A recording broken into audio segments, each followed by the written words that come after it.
Thank you for joining us today. This is our Community Center Roundtable. I did not get any hot topics emailed or questions emailed to me. So typically we start out by seeing what questions you have or what have you experienced lately. We started these roundtables when COVID really hit. So we look to you guys to share with your peers what's going on, what new methods you've taken to either react to COVID or bring people into your center, whether it's adding people from the weight room, whether it's new sanitation processes and stuff like that. So great. Oh, Tyler, great question. Has anyone been approached to run a vaccine clinic in their community center? And you can feel free to unmute yourself. This is a very laid back kind of roundtable. So please feel free to unmute yourself, speak up. And Dan is going to assist with the chat box. But again, we like to hear from you. Please feel free to use your video and unmute yourself. Also, I'm on my second glass of wine, so I might not see your chat as quickly. JK. So no one's been approached about vaccine clinics? Hi, it's Melissa. I'm up in Lexington, Mass. We haven't been approached to do the vaccine for COVID, but we've done the flu vaccines, sort of the traditional vaccines, I guess, if you will, the traditional.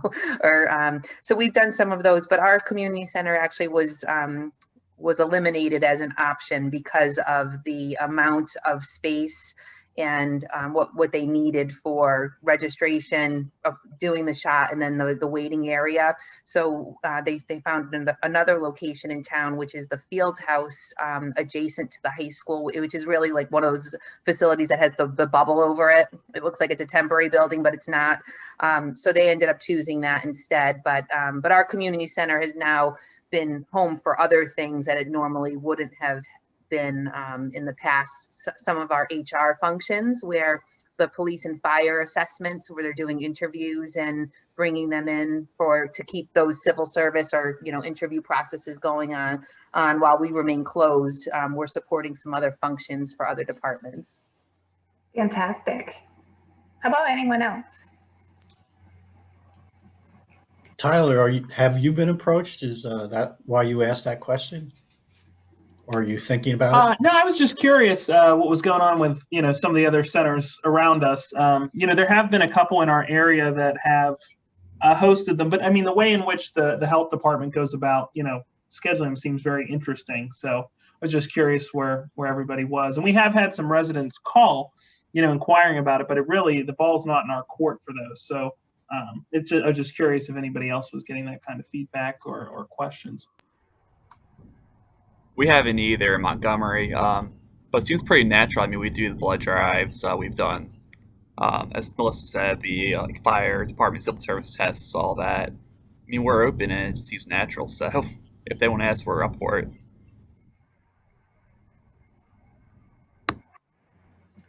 I can speak on this from a different angle. This is Val from Cranberry Township. Not that we've been approached about doing vaccines, but we have a state certified child care center that we run. So technically, if you look through the Department of Health information, that falls under the 1B phase of vaccinations. Unfortunately, finding information on how to schedule my staff, it seems like in Allegheny County, the child care centers there are having a much easier time because of all of the different healthcare. They actually have a health department in Allegheny County, where in Butler County, we don't have a specific health department. And every time I check the website, Butler is completely out of vaccines. But I'd be curious if anybody has any experience with trying to figure out how to get their staff who want to get vaccinated now that I think it was supposed to start February 1st for the phase 1B, but I'm not sure if that's been delayed. But I've had a really hard time just trying to find information on how to get all of us vaccinated. That's a great question. I actually was forwarded a link from a friend who has a chronic illness, and it was actually Rite Aid here in State College. They're doing COVID vaccines, and she forwarded the link to me just to kind of show me what it looks like. And you had to put in your basic information and then select why, like your reasoning behind it. And it wasn't just chronic disease. One of the options was actually smoking. So if you were within one of the, frontline workers, one of those individuals, and then you selected your issue, you could actually get signed up for your vaccine. She has a chronic illness, so she's getting scheduled, but that was Rite Aid, which I thought was interesting. And that was a link. I Googled it. I couldn't find it anywhere on the internet, but it was a link that she was forwarded from a friend. So that's a great question. How about your staff? Are they able to get information on getting vaccinated? Yeah, Nikki, I've seen that link. And you have to answer those questions to kind of determine whether you're eligible or not. And right now, it looks like you have to be 65 or over and work in childcare. That's really the only way. I think they haven't moved on from that 65 or older yet, from what I've seen. So I was curious if anybody had any other information. I had to report a case of COVID last week, so I spoke to the health department, but they don't have any information on that side. So good to know. I'm Lynn Todd from Lower Makefield Township in Bucks County. We actually, in Bucks County, you're able to register for the shot if you're a local government worker. So I actually registered, and so did a few of my coworkers. Wow. that's awesome. I wish we could do something. I don't know when we'll get the shot, but we registered. So they haven't given you dates yet of when? No.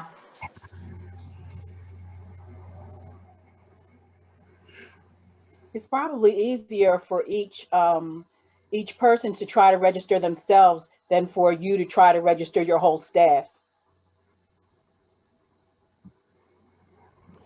Right. Yeah. It's just with it looks, I've seen an email that has come across in an Allegheny County child care center that the center itself sent out information to the staff on how to register. So finding that information for Butler County, and I spoke to our quality coach through the Early Learning Resource Center, and they just basically said they don't know when they're going to have the vaccines available to even give us the information on how to register. So I was curious if anybody had success elsewhere,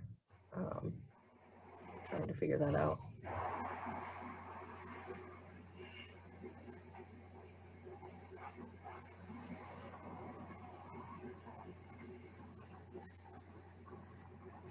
Sorry, I was writing down a note. Dan, were you going to say something? So I was going to ask folks how they're doing, like what happens with all this snow in your community center? What do you do with your programs? Do you do some kind of abbreviated, or are you canceling outright? And, you know, of course, there's always the elephant in the room of COVID, and you know, how are you responding right now today with your community centers? For Lower Makefield Township in Bucks County, we're doing a few virtual online classes. We have an art class, a couple yoga classes, and we're going to be offering something, partnering with Middletown Township to do a kids cartooning activity, which is all virtual. We're not really using our community center for anything else at this time.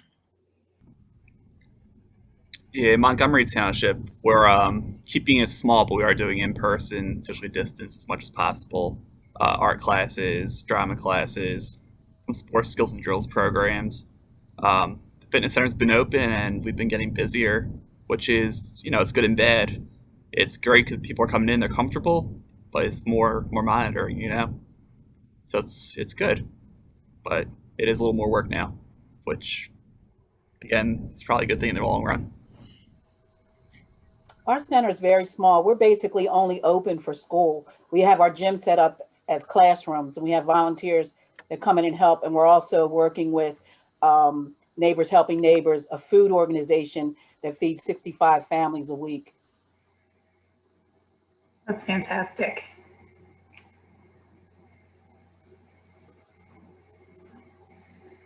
So have there been any, I know it's been a while since we've done one of our roundtables, but are there any new innovative programs or outreach efforts that have been made at your community center? I know we all have hoped that COVID would kind of go away, but there's been so many amazing things that professionals have been doing. So does anyone want to brag right now about what they've been doing? I'll speak up if that's okay. Absolutely. So I'm Christine Dean from Lexington, Massachusetts. My colleague Melissa just spoke as well. So thank you for having us in Pennsylvania to share some ideas with you all. So our community center has been closed since March. It's been closed to the public throughout the entire pandemic. Typically we would have, it's a multi-generational community center. There's senior programming, youth programming, a fitness area, meeting rooms, and Human Services also has their department there. So we operate Meals on Wheels and a lot of social services out of the building. So Meals on Wheels has continued throughout. We've continued to, use the kitchen and be able to deliver that service. But we are virtually programming for the most part out of the community center. So we have all of our senior fitness classes, about over 25 a week, over somewhere between 400 and 500 participants each week in those classes. But we're still delivering some youth in-person classes when safe to do so. So some of the fitness, youth sports, things like that. We did do, we had an opportunity, a grant opportunity actually, this December that allowed us to do a park pop-up series. So we are offering a monthly series that has some of the grab and go pickup kits. This last month we did, for January, we did bird feeder kits that families picked up and then could go hang them at one of the parks. The idea is to kind of alternate different properties and really get people introduced to different properties and open spaces that maybe they weren't familiar with before. So we're excited about that. It's just, one of 12 months coming up, but just, staying relevant in the community, being able to offer something with that grab and go and really getting people outside while it's kind of the safest place to do so. Fantastic. Was that a local grant that you received or what? It was, it's called China 15. So it's a community health network of 15 communities in the Lexington, kind of Boston area. But we have found, whether it's, I think NRPA just had one come out that I noticed yesterday for healthy, something in parks, healthy living in parks. So I think there's a lot of grant opportunities right now that are very similar, as long as you can tie in that, that isolation piece and health and wellness to do similar things. Fantastic. All right. Dan, I saw some stuff in the chat box. Yeah, I was just going to ask, BK says, is anyone taking advantage of the lift zone from Comcast? And I wonder, BK, if you could chime in and maybe give us a little more about that for those of us who don't know what that link is.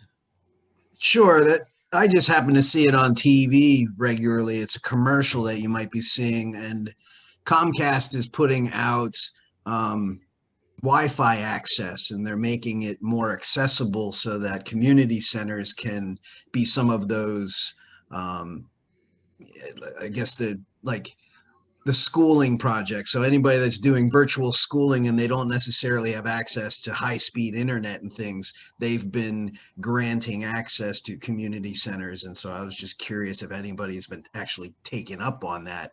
It just was something that I've been seeing advertised, and I wanted to see if it was put into action, what the stories were like. I had a meeting with Comcast last week to talk about lift zones at 2 of our locations. They were really super helpful. They have a ton of really good information on the website. I think for us, it's probably going to work out. You can't cancel your existing service, so you have to add it on. So it's like an additional Like if you already have Wi-Fi at your facility, you can't cancel that service in order to add this, to have this instead.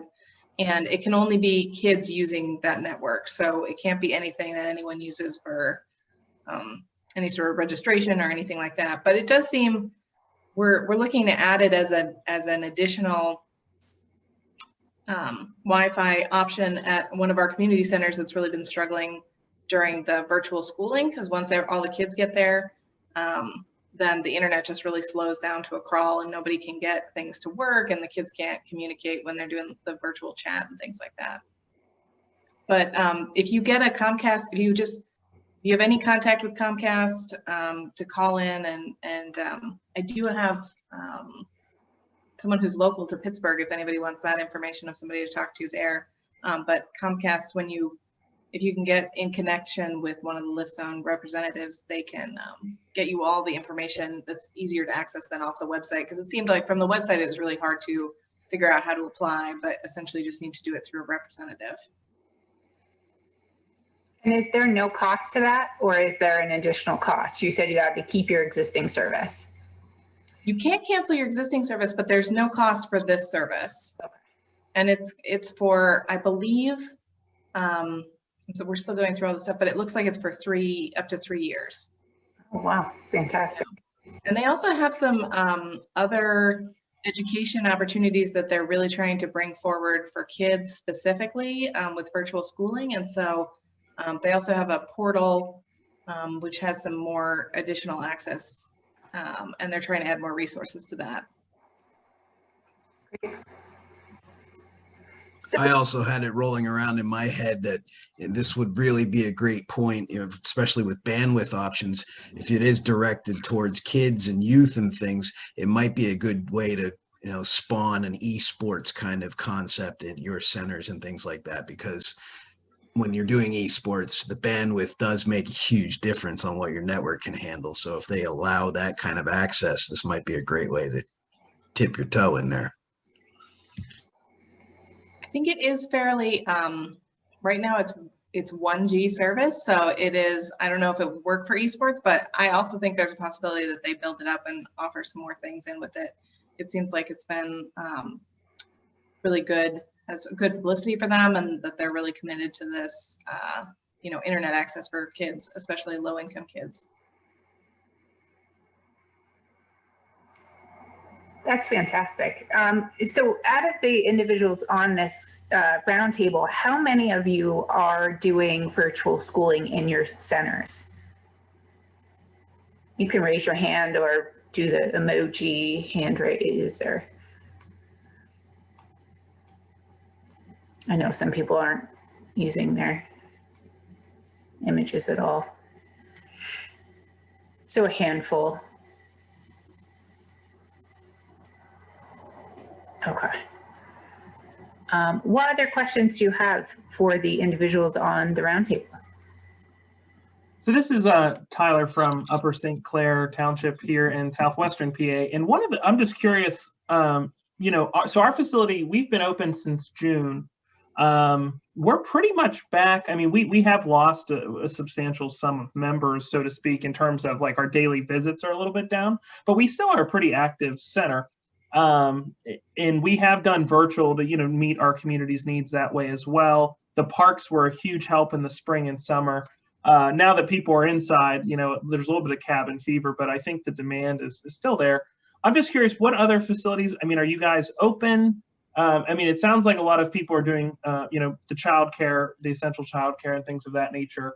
But I was just curious, as you guys are all planning ahead, what has that been like, that process of reopening your facilities? What are you seeing from, resident support and things of that nature?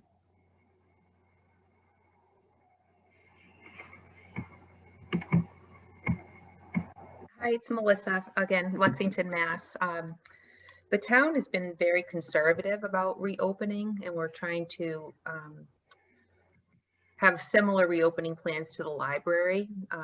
They've been doing curbside. We've been doing some curbside events as well. But because the inside spaces are designed to encourage socializing, and we've got these chairs and areas that do not have 6 feet social distancing, we're really struggling with our reopening plans. And that was one of the questions I was going to ask today, if anyone had some information now that you're open on how you have modified your building use and capacity per room, or some of your operational plans. For an example, as Christine mentioned, we have memberships for the drop-in areas for our fitness rooms, or the billiard room, or the different spaces where you can take out equipment and borrow. And so how do you do that in terms of the cleaning, and do you require everyone to bring their own, or the hand weights and the materials that we shared in our group fitness classes on site? Do they bring in their own now, or how did you build in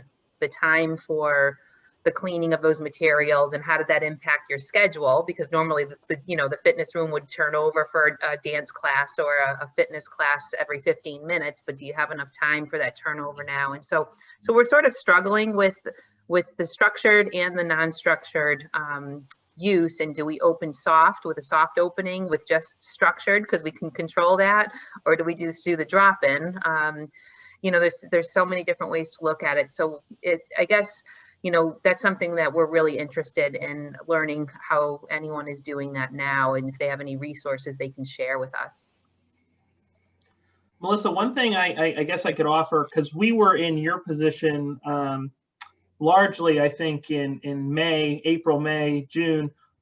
Pennsylvania, we were very closed, and I think the eastern side of the state is still a lot more restrictive than we are. There's kind of the stereotype that out west is out in Western Pennsylvania, we're a little bit more loose with things like that, particularly in terms of the restrictions. We tended to follow a little more the Ohio side. We tended to open around when Ohio did. So we've been, like I said, we've been open since June. We do have a 50% capacity, but it's pretty shocking. We are open. I mean, it feels pretty normal in our facility. I mean, everybody's wearing masks. We have distanced equipment. We don't have a lobby anymore. We put fitness equipment in our lobby. We have reservations for everything that equals our capacity. So we set up a reservation system for our pool time, for everything through our software that just allows people to book time. So that was something that was really valuable to us because we recognized that we could not open the same way just based on our average daily visits a month. We would have 1,000 people a month that would just drop in to the facility, 1,000 to 2,000 a month. So we could not have that kind of traffic, and we recognize that. So we implemented a reservation software for that.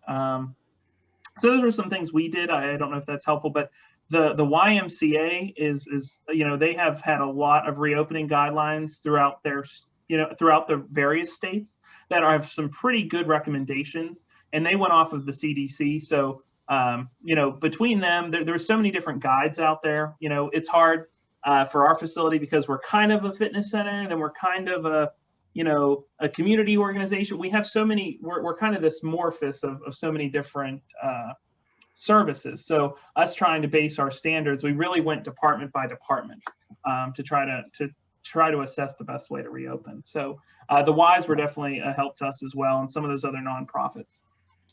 No, that's really helpful. We have a strong YMCA program in the greater Boston area as well. Our building, as Christine mentioned, we share it with Human Services, and one of their core functions is the delivery of really a senior center within our community center. So all the spaces are shared. So, we're looking at bringing in our youth programming at the same time as we're doing, do we bring back congregate meals for our seniors? And, how does that work with all of the, the high risk age populations and prioritizing that. So there's all these different layers, and then to try to, align it with when the library reopens and they really turn into a teen center after school because they're 2 blocks from the high school and all the kids go there, and the mixing of age groups. So that's great. We'll take a look at your website as well and check out some of the Ys. Thank you. Yeah, and PRPS has a guide for, I don't know if it's a guide for reopening, but it's a guide back when the state had three colors to, gauge the extent of the crisis. We put together a guide based on CDC guidelines on what could be allowed in each of those stages. So it's a little outdated, but it's still useful. The other thing is I wanted to pick on you, Derek, because I know you had a basketball league recently. And, how did you run that through? And what kind of modifications did you make? Hey Dan. So as Dan said, I'm Derek from Montgomery Township in southeastern PA. So I'm on the eastern part Tyler was talking about. So it's not necessarily a league that we were doing. We're doing more of a skills and drills kind of thing. So we kind of break the kids into groups, space them out, again, as much as possible. Everyone's wearing masks. So we'll focus on one station will be your passing drills, one will be your shooting and layups, one would be your dribbling, obstacle courses, sort of. So kind of using our big gym to space out. That's how we make that work. We do similar things with soccer, flag football. And overall, though, the kind of philosophy moving forward, to just reopen at least, learn about the next step, is we've kind of used our in-house staff to push that it's safe and really just fostering people's connections right now. So we may not be using the top third parties to make everything run, but the public trusts our staff, and that's why they come in right now.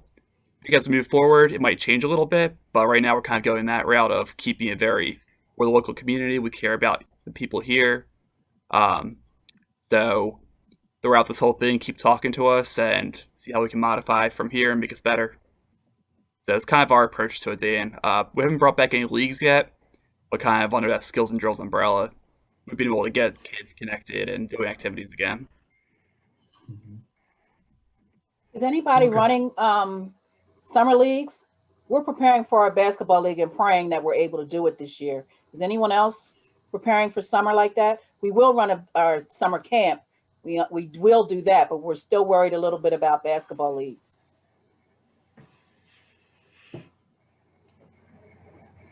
That's a great question. I think it's hard to do a league personally with the restrictions and safety and everything. Skills and drills you can kind of get away with using masks and taking breaks. I think it's going to be really hard with games personally. But if anyone has a way to do it, I would be happy. So you think in 6 months we'll still be in the same place we are now? It's hard to tell. Right now we're at 10% capacity in each room, right, in Pennsylvania. So it's really hard to tell right now. And we're kind of just going one session at a time.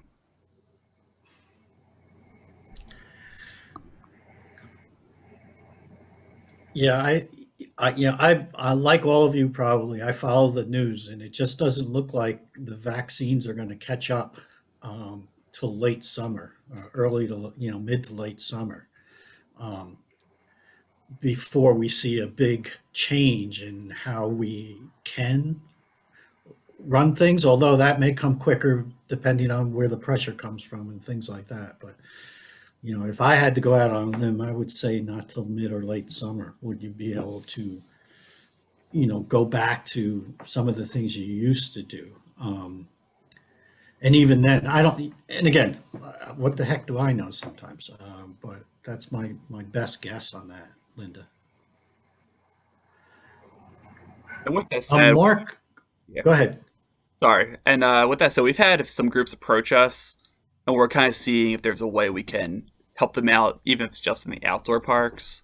But it's kind of a work in progress right now, and I'd be happy to update as we go forward. Oh, our leagues are outside. Our league is not inside. That's why we're really hoping we'll be able to figure out how we can pull it off this summer. Well, that might be helpful. We're outside, and our leagues are outside. I know on the sport field, like when I keep in the STMA world and the field managers and things, they are looking at full steam ahead as far as outdoor sports, or baseball, field sports, and things like that. So being outdoor definitely makes a big difference. Our Yeah. local park and rec department here in State College last year, I believe they did run their men's softball leagues and they had tournaments as well. Obviously, they're all outdoors, so I would assume that they'll do the same thing again. I don't think they typically have a basketball league, but they usually hold sand volleyball leagues as well, and soccer. So BK, I don't know if you ever saw the soccer teams playing at Orchard Park, but they have been running their outdoor leagues, and I think that's one of the safer things that they've been able to do with the outdoor leagues. I know I have a friend, his son's in lacrosse leagues, and so they're looking at doing theirs in April already. So some of the youth sports are pushing ahead in spite of some of the concerns and things. All right. Tyler says we're running spring basketball leagues through our athletic association, and Western PAs has schools participating in sports. Masking is mostly required, and he gives a link to other websites. BK, New York Department of Health laid out a process for gyms and fitness centers last August based on CDC. So there's lots of places you can grab this information from. I just want to take a real brief step back because I know, and again, I'm not picking on you, Derek, but you said something about making people requiring masks in your community centers. And I imagine a lot of you do. But I'm wondering, do you run into situations where, you all have probably run into situations where somebody doesn't want to wear a mask or for some reason or another. And I just wanted to point out that District 3 of PRPS is offering a workshop on de-escalation techniques for park and rec professionals, and that's on the 18th of February, I think. So, look for that in our regular announcements and things like that. So I was excited to see that workshop because I know that here in State College, you can go into any store and there's always somebody or an argument going on. And I was wondering, how do you guys handle that? Or do you even have that kind of situation? Well, at our center, like you said, we do require masks at all times. We've gotten to a point now that for the most part, when you talk to someone, they'll put it back up. Now we have to keep walking in circles, supervise and make sure that the masks stay on their nose and mouth. But we haven't really had altercations recently. A lot of the crowd that didn't want to wear the masks and really had issues with it have kind of found their way out since then. So when we went to that policy, we, instead of fighting everyone, we just said, okay, we'll give your money back if you don't want to do this right now. It just wasn't worth it. Yeah, if you guys don't mind, I'll chime in too, because we're experiencing something similar. This is Melissa. I'm from the Township Upper St. Clair where Tyler is. And so we also require masks within our facility. And, there are some individuals who obviously feel very strongly about mask wearing or not mask wearing. Those individuals who do not feel that it's necessary to wear a mask, they have unfortunately canceled their membership. And that's something that I think has probably been the best for everyone. We would love to see them come back, and they have, for the most part, said they would like to come back once this is all resolved. But it's just a matter of general public safety at this point. So we do have to keep a very firm stance on the mask wearing, and we encourage everyone who's coming in to be as compliant as possible. And if they feel that that's not going to be an option for them, then unfortunately, this is just not the place for them at this moment. Great. You mentioned membership, and I know not all community centers are membership based, but for those that are, how has, obviously we know, max capacities have changed, but has your membership gone down significantly because people don't want to come? Have you changed your rates? Have you given different options? Have that been adjusted for the new year? So I can kind of speak on our behalf, and I'm sure Tyler will probably chime in on this as well. So we did see a pretty significant drop in membership. People just not not really sure how this fits into their life right now, whether it's, concern over going into public spaces because of COVID, or a lot of it we've also noticed that people have had such a drastic change in their everyday lives and their schedules, with kids being at home for cyber school or hybrid models. They might be working from home now. A lot of their personal life and structure has changed. So I think it's been sort of hard to get us to fit back into that same structure they once had in their lives.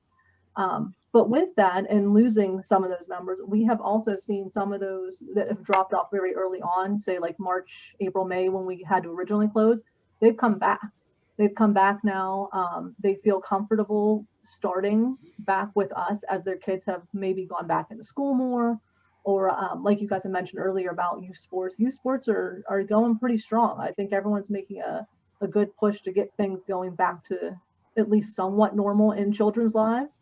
So we've had a lot of good participation in our youth activities, our basketball program, our soccer program. Swim lessons have started. We've had kids in swim lessons.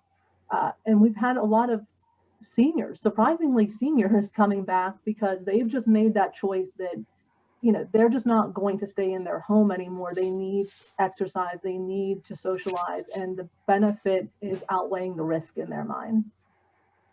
And then one other thing is the families. We already talked about the families a little bit, but we're getting more families coming in, touring our facility, just calling us and inquiring, because I think they've just reached a point that they're trapped inside. You can't go on the long walks in the parks the way you were at one point. You can't get to the playground.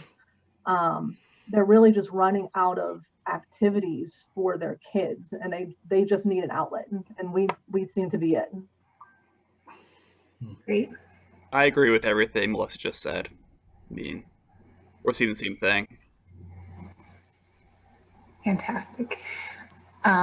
Let's see, there was a question. I would say that there's a lot of us, and I'm just speaking, I'm in my 60s, and I did belong to a gym, and I stopped in March when COVID first hit.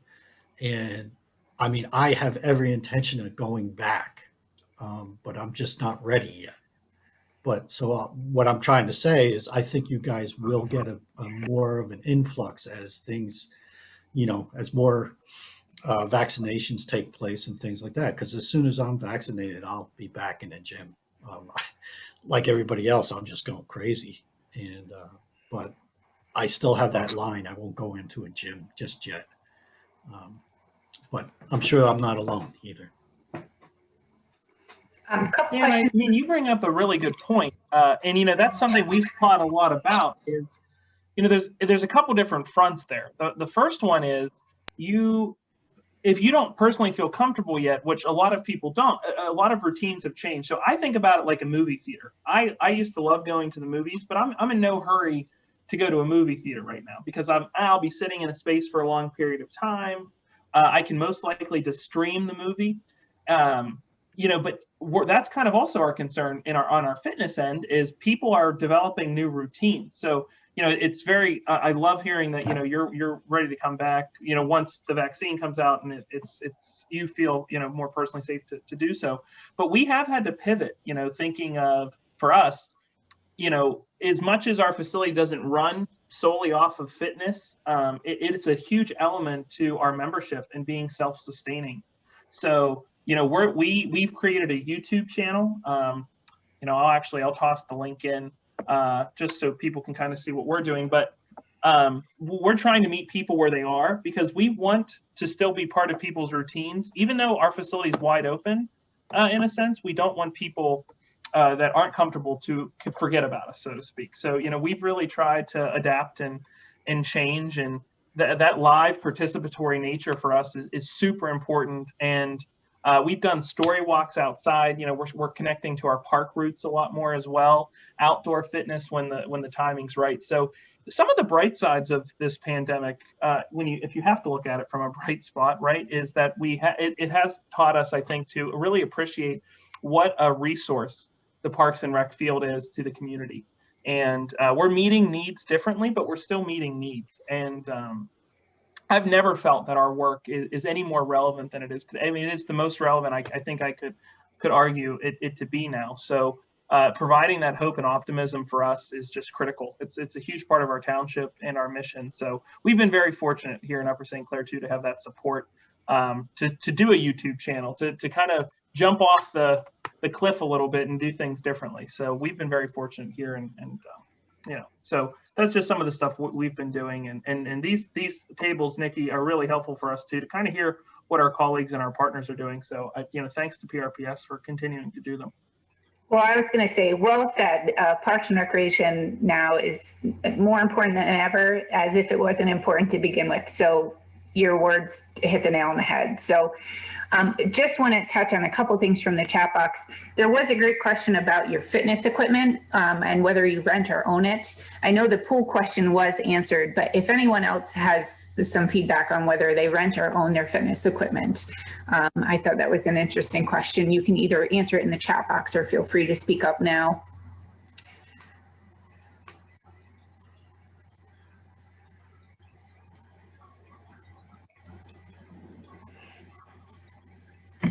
And I may have missed if it got answered in the chat box, and if it did, I apologize. We have about 15 more minutes or so left, and one of the new things we talked about for the format of the roundtables was to allow for small breakout discussions. So we do have a smaller group today, so whether we break into a small room discussion or if we just have Darlene, you lease your equipment, thank you so much. If we need to do a smaller breakout room, or if we just continue the discussion in the group we're in now, I'll leave that up to you. If there's a specific topic that you want to talk about and you want to go into a breakout room, let me know. If not, we'll just continue with the general discussion here. And again, let me know what topics you want to hit on. I know financially this has been difficult for a lot of people. Have your budgets suffered because of the pandemic, and how have you bounced back from that? I know we talked about membership, and obviously membership dues can mean a lot to how you're moving forward in 2021, but has staffing then been affected with that? Have you had to cut staff, or what other implications has this had on your budgets and how you and your operations? Sorry, you can tell I'm working from home. I'm just not with it today. This is Darlene from North Fayette Township in Western Pennsylvania. Right now, the only thing we're doing is we have a private preschool. Everything else is closed. We are not open. All of my staff is furloughed. And as of right now, there's nothing in my budget, nothing. If we do open, they said they will amend my budget, but as of now, there is nothing in my budget. So I don't know where we're going with it. I'm pretty sure all the community centers around me are open, but we just, if we're not doing programs, then we're not bringing money in. So that's my problem right now. It's due to the pandemic, but we're not bringing money in. So I'm trying to start with getting some spring sports up, but that's hard to do when you're by yourself. I'm the only one here. So I'm stuck. But I just keep asking every meeting, and hopefully eventually they're going to say, you know, hey, it's time to open. But as of now, I am not open except for my preschool. Darlene, we have some other people who are one-person departments. If you want us to put you in contact with them, they may be able to give you some ideas. You probably have a couple people that you talk to, but we do know some other people who maybe just one-person or two-person departments. If you're interested, just put your email in the chat box and we'll put you in touch with them. On the financial side of things, I'm curious, has anyone been able to lean into the paycheck protection plan, especially since they were discussing doing a second round of it that was more geared towards small governments and things like that? If people really investigated any of those possibilities.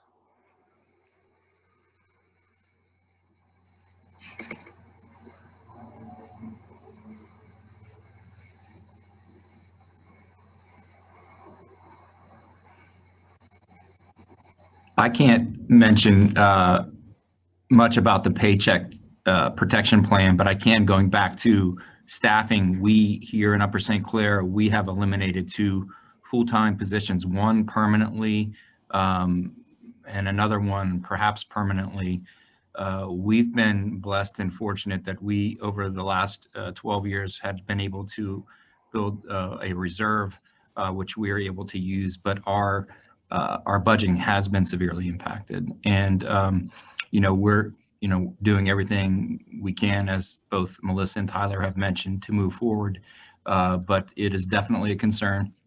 Again, having said that, the amount of pent up, I believe, need is there. It is growing. We see it for those that come here on a daily basis, and we hear about it outside in the community.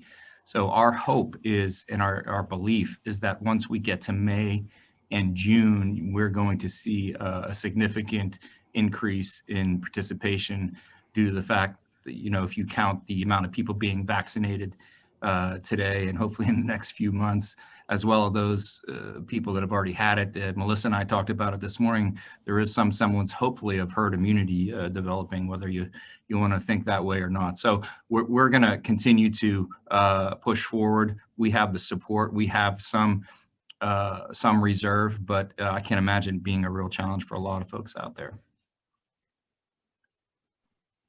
Hi, we've been able to maintain our full-time staff. With the community center being closed, we did have to furlough our year-round permanent part-time. So there were about 7 of those staff. 2 of them, those positions have been eliminated in the new fiscal year, so come July. So they're still currently furloughed through at least the end of March. So probably in about another week or so, we're going to assess that about them coming back. And in terms of impact on the budget, we are an enterprise fund. So losing our spring and field permits and all of the revenues that came in for summer programming was devastating. It was over $1 million in our March through June revenues. So we weren't able to open certain programs, and we had to actually have our professional staff move to frontline services. So when we did resume outdoor in-person programming for summer camps or any of our other in-person programming, our staff, our rec professionals who normally would be managing our seasonal staff and volunteers and vendors were actually delivering those programs in a way to, sustain our budget as much as we can. And we had retained earnings as well. We had about $800,000, and it's all gone. So in addition to that, we're now carrying about $160,000 in credits for all those programs that were canceled, in addition to the lost revenue. So the town did, we did revise our budget for FY21, and the tax levy is going to inject about $400,000 into our budget because they committed to not furloughing or laying off any full-time staff in the first year. I don't know how that will be moving forward, but for FY22, we were able to create the budget. I think, it's realistic, but it's optimistic. In the tax levy for the enterprise, the town decided not to charge us back for our indirects, which was really helpful. So that's about $270,000. And in addition to that, they're giving us $280,000 in FY22 rather than the $400,000. So I think it's going to take a couple of years to close the gap, but our retained earnings supported our capital projects. So now we're looking at how are we going to maintain our golf course and all the capital scheduled there in our 5-year plan when we don't have the retained. So that it's going to take a financial recovery is going to take a while, and the staff have been fantastic and are all on board with doing what they can to stay relevant. And it's actually proven to be great because it's in our case has built I think some staff morale and some teamwork and some cross training in divisions that they normally wouldn't have been working on projects or activities together. So that, you try to see the silver lining and the opportunities that have come out of this. So that for us has been a plus in a year that's been extremely challenging financially. So Melissa, we are also an enterprise fund. And really what I find extremely interesting, and I think Tyler and Melissa from Upper St. Clair tried to bring this around, we're such a hybrid and we were able to, over the last 12 years, have a significant reserve. And the demand at the time was to make sure the center and our services run as a business. However, during the pandemic, we're hearing, oh, you should run as a service. So it's really a fascinating place for us to be. And with that comes quite a few challenges for both Melissa and Tyler to manage every day with membership and those demands of whether we're a business or a service or some kind of hybrid of both, which is what we are.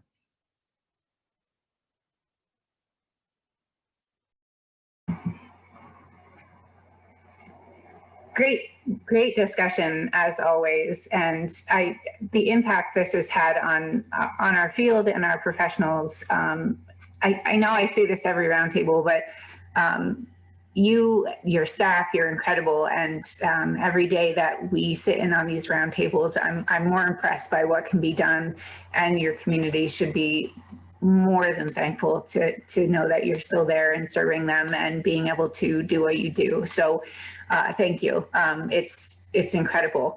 The hardships that people have gone through it's a struggle, and it's I'm glad that we have Parks and Recreation to make sure that people can still get out and celebrate what they do.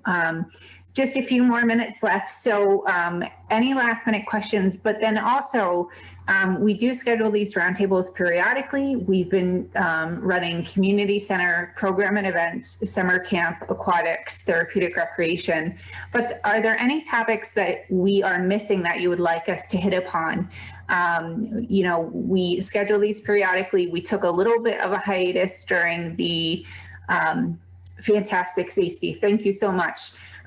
We took a little bit of a hiatus over the holidays, but we can definitely get some more scheduled. And also I'm going to do a shameless plug for the PRPS virtual conference coming up in March. It's March 9th, 11th, 16th, and 18th.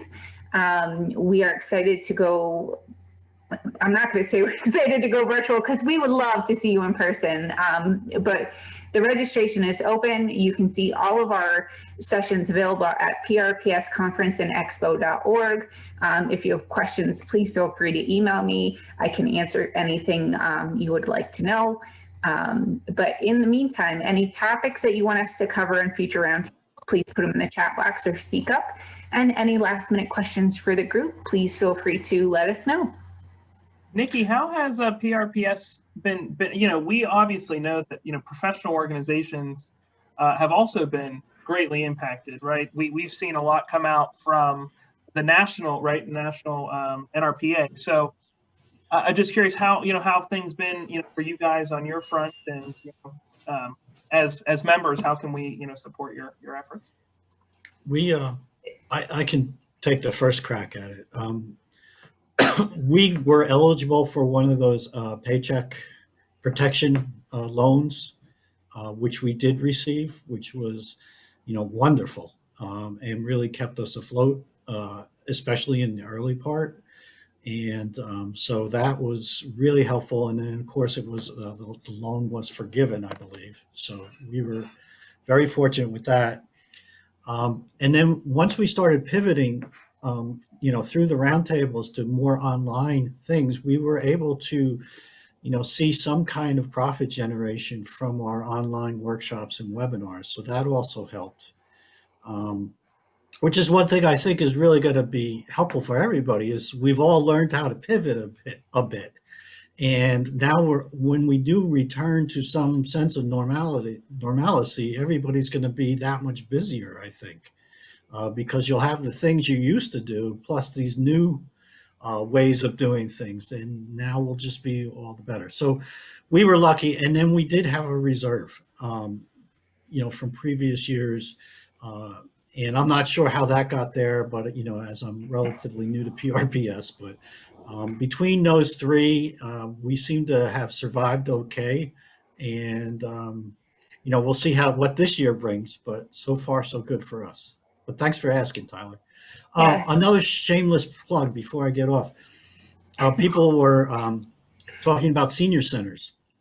Our therapeutic roundtable on the 16th of February is going to have a specific discussion about senior centers and what are you doing and what kind of programming. So I just wanted you guys to make note of that, those of you who might be concerned. I'm done. Good. No, I'm just going to follow up with, I think part of the reason PRPS was so successful during COVID is we have an amazing team and we have an amazing leader in Tim, and we have the flexibility to work from home and still meet weekly for staff meetings. And I think using Zoom before Zoom was cool was helpful because we were able to go virtual rather quickly. We have amazing members. So the people who were already, instructors and presenters for us, they've been so great. And Tyler, you're one of our presenters for the conference. So, the flexibility that people have had with us and going virtual for a lot of our trainings has been great. And with membership, we are seeing is similar to what community center have seen.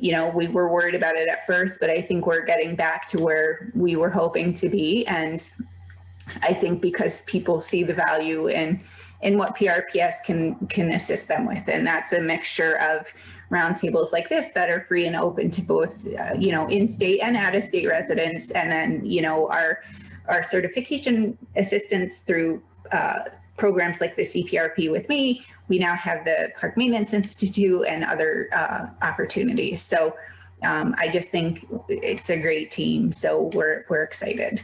But I do want to saw another plug in there because we're all about education here. So the Mrpa Conference is coming up too. So please share your dates because we're all about sharing each other's opportunities. So if you want to unmute and go ahead and share your dates, we'd love to share it. Yeah, sure. Thank you. Actually, Christine, if you're able to speak to it because you're on the conference committee, that might be a great thing because I'll just have to pull it up on the website and wing it.